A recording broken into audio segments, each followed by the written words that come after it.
these. I got a little obsessed with mine. In fact, I got a little obsessed with all my stuff. Have you ever wondered where all the stuff we buy comes from and where it goes when we throw it out? I couldn't stop wondering about that, so I looked it up.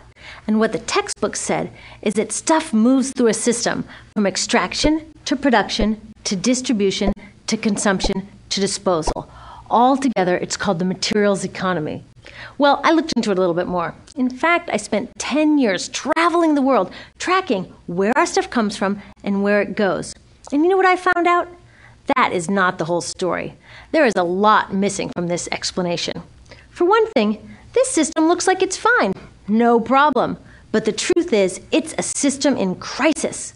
And the reason it's a system in crisis is it's a linear system and we live on a finite planet. And you cannot run a linear system on a finite planet indefinitely. Every step along the way, this system is interacting with the real world. In real life, it's not happening on a blank white page. It's interacting with societies, cultures, economies, the environment. And all along the way, it's bumping up against limits. Limits we don't see here because the diagram is incomplete. So let's go back through. Let's fill in some of the blanks and see what's missing. Well, one of the most important things that's missing is people. Yes, people. People live and work all along this system.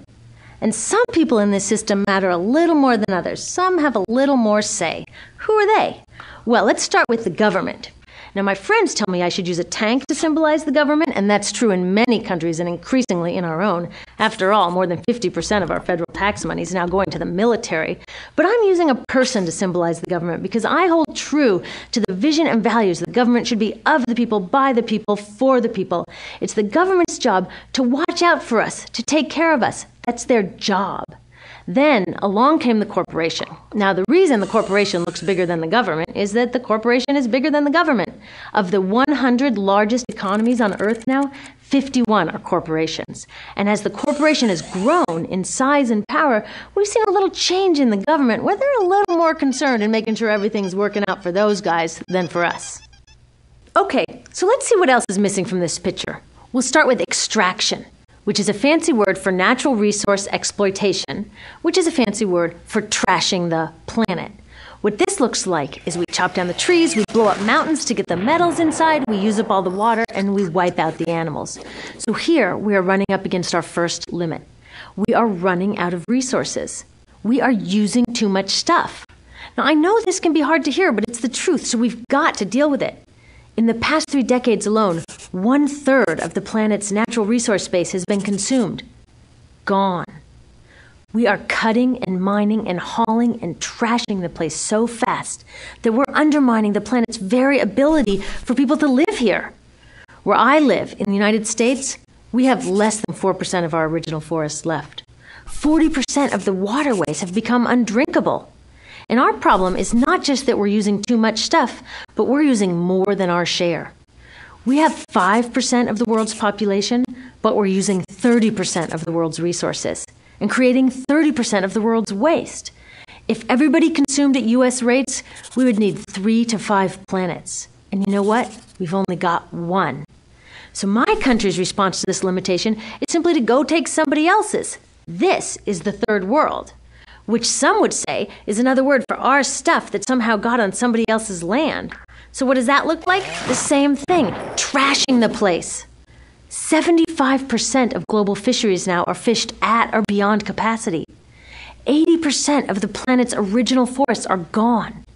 In the Amazon alone, we're losing 2,000 trees a minute. That is 7 football fields a minute. And what about the people who live here? Well, according to these guys, they don't own these resources, even if they've been living there for generations. They don't own the means of production, and they're not buying a lot of stuff. And in this system, if you don't own or buy a lot of stuff, you don't have value. So next, the materials move to production. And what happens there is we use energy to mix toxic chemicals in with the natural resources to make toxic contaminated products. There are over 100,000 synthetic chemicals in use in commerce today. Only a handful of them have even been tested for health impacts, and none have been tested for synergistic health impacts. That means when they interact with all the other chemicals we're exposed to every day. So we don't know the full impact on health and the environment of all these toxic chemicals, but we do know one thing: toxics in, toxics out. As long as we keep putting toxics into our industrial production systems, we're going to keep getting toxics in the stuff that we bring into our homes and workplaces and schools, and our bodies.